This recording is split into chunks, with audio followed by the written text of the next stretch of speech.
Hello parents, teachers and students. Zankar is bringing you complete syllabus of 3rd standard on our YouTube channel. So please subscribe our channel and don't forget to share with other parents and students.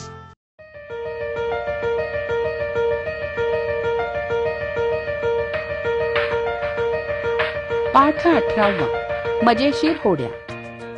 एका जंगलामध्ये बरेचसे ठेंगू राहत होते. ठेंगू म्हणजे अगदी छोटेसे अंगठ्या एवढी माणसं होती ती. त्यांची नावं होती चंदू, टीनू, चंपू. त्यांचं गावच होतं तिथे. पण एकदा काय झालं, जंगलाची ती सगळीच्या सगळी जागा कुणीतरी विकत घेतली. तिथे घर बांधायचं ठरलं. कामगारांसाठी तात्पुरती घरं तयार झाली. मग काय, त्या जंगलातले ठेंगू, ससे, चिमण्या, उंदीर सगळ्यांनीच घाईघाईने ती जागा सोडली. चिमण्या उडाल्या आणि दुसऱ्या जंगलात गेल्या. ससे थोडे दूरच्या डोंगरावर गेले. उंदरांनी घरं बांधून होईपर्यंत तिथंच लपून राहायचं ठरवलं, कारण त्यांना माहित होतं की कामगारांच्या घरात काहीतरी खायला मिळणारच. पण ठेंगूंचं काय? ठेंगू सगळे एकत्र जमले. त्यांच्या नेत्यांनी सांगितलं, आपण आपल्या नातेवाईकांच्याकडे म्हणजे इच्छापूर्तीच्या रानात जाऊन राहूया. मला रस्ता माहितीये. एक डोंगर ओलांडायचा, मग एक नदी ओलांडायची. मग काय, तिथे खूप जागा, खूप झाडं, खायला प्यायला सगळं आहे. मग सगळे ठेंगू निघाले की रात्री निघाले. रस्ता खरं तर जवळचा, पण ठेंगूंच्यासाठी लांबचा. चालत चालत नदीच्या काठी आले, पण आली का पंचायत. नदी ओलांडायची तर करायचं काय? मग त्यांना भेटला एक ससा. ससा म्हणाला, इथे एक बंडू नावाचा चांगला मुलगा आहे. तो खूप हुशार पण आहे.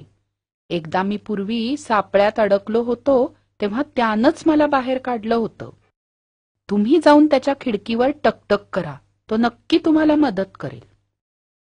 सगळ्यांनी सशाचे आभार मानले आणि बंडूच्या घराबाहेरच्या सायलीच्या वेलीवर चढून खिडकीच्या पट्टीवर उभे राहिले.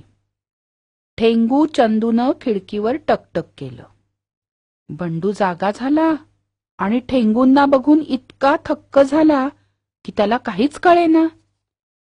मग त्यांनी सांगितलं की आम्हाला नदी पलीकडच्या इच्छापूर्ती रानात जायचंय, पण आम्हाला उडायला पंख नाहीत आणि आमच्याजवळ होड्या पण नाहीत.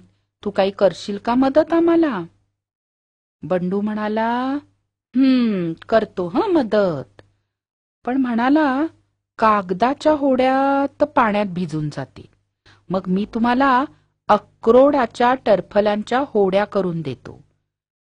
त्याला छोटं शीड पण लावून देतो. मग काय, बंडूनी 6 मोठे अक्रोड आणले, नीट मधोमध फोडले, आतला भाग ठेंगूंना खायला दिला आणि स्वतः होड्या बनवू लागला. मग त्यांनी 12 होड्या बनवल्या. त्यांच्या डोल काठ्या आणि शिडं बनवण्यासाठी त्यानं काड्या पेटीतल्या वापरून झालेल्या काड्या गोळा करून ठेवल्या होत्या, त्या काढल्या. कागदाची शिडं करून ती काड्यांना टाचणीनं टोचली. गोंदानी ती शिडं डोलकाठीला म्हणजेच आगकाडीला घट्ट चिकटवली. झाली की होडी तयार. तेवढ्यात चंपूच्या हातांना गोंद लागला आणि जो त्याला सोडवायला गेला तो त्याला चिकटला. अरे, हे नवीनच लचांड. लचांड म्हणजे मोठीच अडचण आली की. पण बंडूनी त्यांना कागदानी पाण्याने धुवून पुसून सोडवलं. आणि मग 11 जणांना दिल्या 11 होड्या आणि 12वी होडी एका होडीला बांधली, सामान त्यातून नेण्यासाठी. मग बंडूनी स्वतः साऱ्या होड्या एका मोठ्या टोपलीत घालून नदीकाठी नेल्या. एकेका ठेंगूला एक होडीत बसवून सावकाश पाण्यात सोडल्या. ठेंगू खुश झाले. सगळ्या होड्या किनाऱ्याला गेल्यावर ठेंगू उभे राहिले आणि त्यांनी हात हलवून बंडूचा निरोप घेतला. बंडूला खूप आनंद झाला. स्वाध्याय एका वाक्यात उत्तरे द्या. बंडू थक्क का झाला? ठेंगूला खिडकीत पाहून बंडू थक्क झाला. बंडूने कशाच्या होड्या बनवल्या?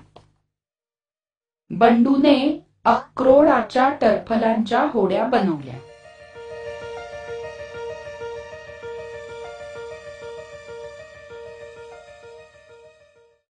आशा आहे या व्हिडिओमधील टॉपिक तुम्हाला समजले असतीलच. अजून पुढील व्हिडिओ पाहण्यासाठी आमच्या चॅनलला सबस्क्राईब करा आणि इतर पालकांना आणि विद्यार्थ्यांना शेअर करून पुढील व्हिडिओसाठी आम्हाला प्रोत्साहित करा.